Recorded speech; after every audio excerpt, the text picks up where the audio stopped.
certainly not in front of guests. So they obey without question, shifting beds, clothes and goods from one hut to another, bunching up even closer than before, squashing together, making room for the new additions to our demon-tormented clan.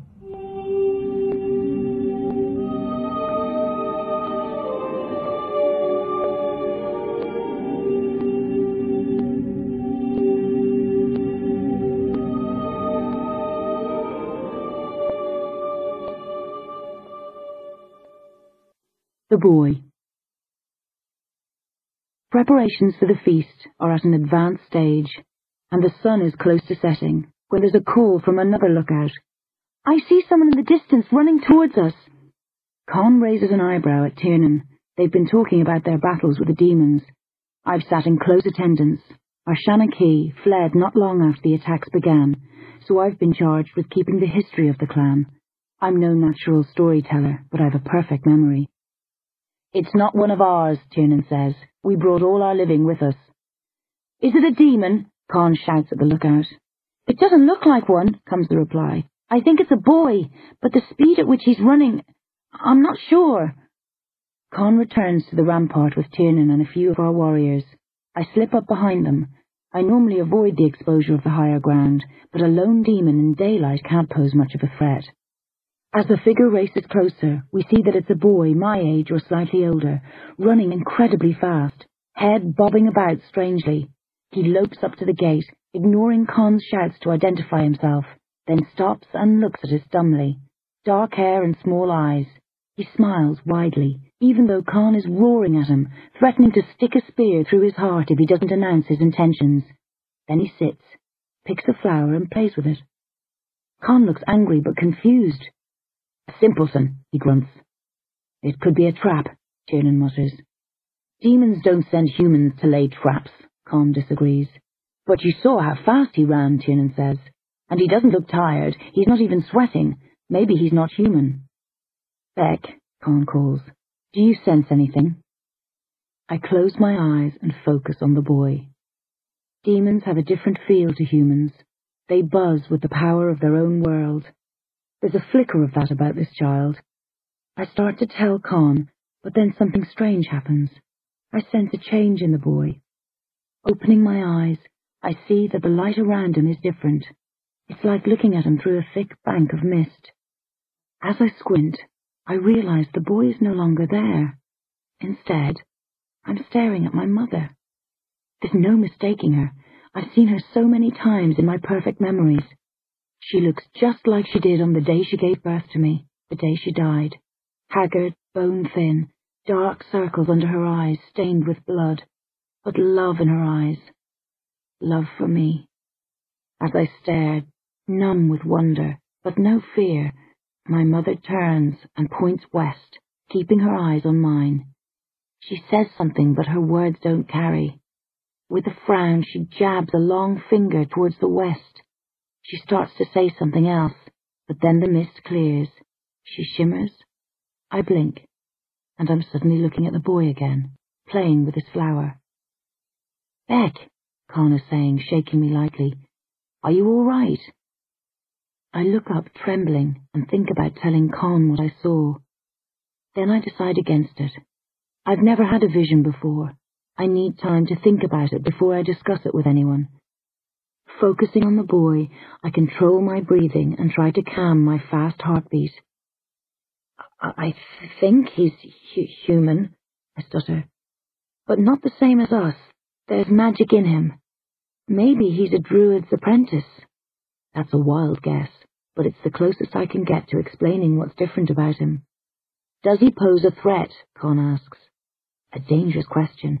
If I answer wrongly, I'll be held responsible.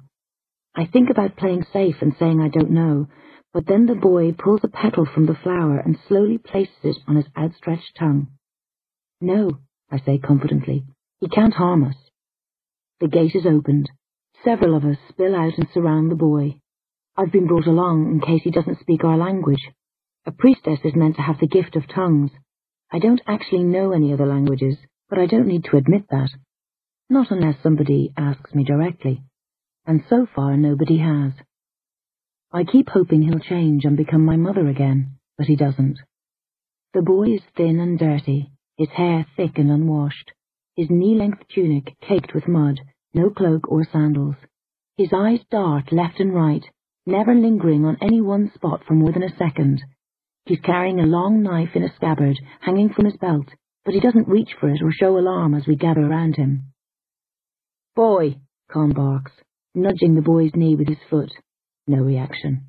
"Boy, who are you? What are you doing here?" The boy doesn't answer. Con opens his mouth to shout again, then stops. He looks at me and nods.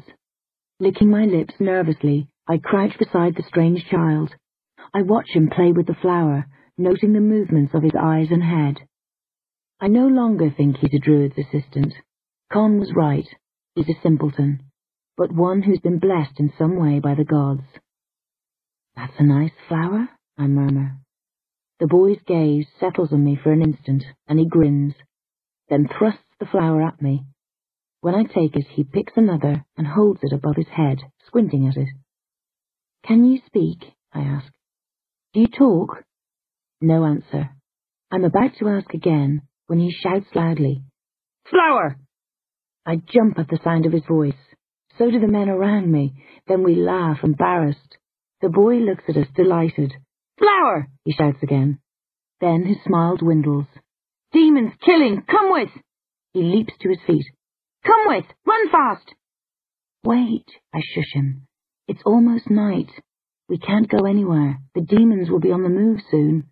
"Demons!" he cries. "Killing! Come with!" He grabs my hands and holds me up. "Wait," I tell him again, losing my patience. "What's your name? Where are you from? Why should we trust you?" The boy stares at me blankly. I take a deep breath, then ask slowly, "What's your name?" No answer. "Where are you from?" Nothing. I turn to Con and shrug. He's simple. He probably escaped from his village and— "Come with!" the boy shouts. "Run fast! Demons!" "Beck's right," Conla snorts. "Why would anyone send a fool like this to— "Run fast!" The boy gasps before Conla can finish. "Run fast!" he repeats, his face lighting up. He tears away from us, breaks through the ranks of warriors as if they were reeds, and races around the raft. Seconds later he's back, not panting, just smiling. "Run fast," he says firmly. "Do you know where you're from, Run Fast?" Gol asks, giving the boy a name since he can't provide one himself.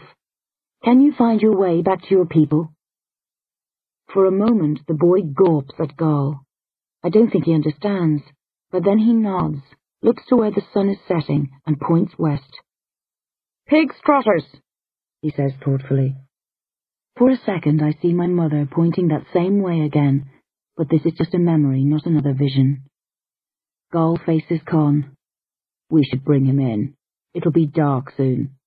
We can question him inside, though I doubt we'll get much more out of him." Con hesitates, judging the possible danger to his people, then clicks his fingers and leaves the boy to his men, returning to the fireside with Tiernan to discuss this latest turn of events. Run Fast isn't big, but he has the appetite of a boar. He eats more than anyone at the feast, but nobody minds. There's something cheering about the boy. He makes us all feel good, even though he can't talk properly, except to explode every so often with "Demons!" or "Come with!"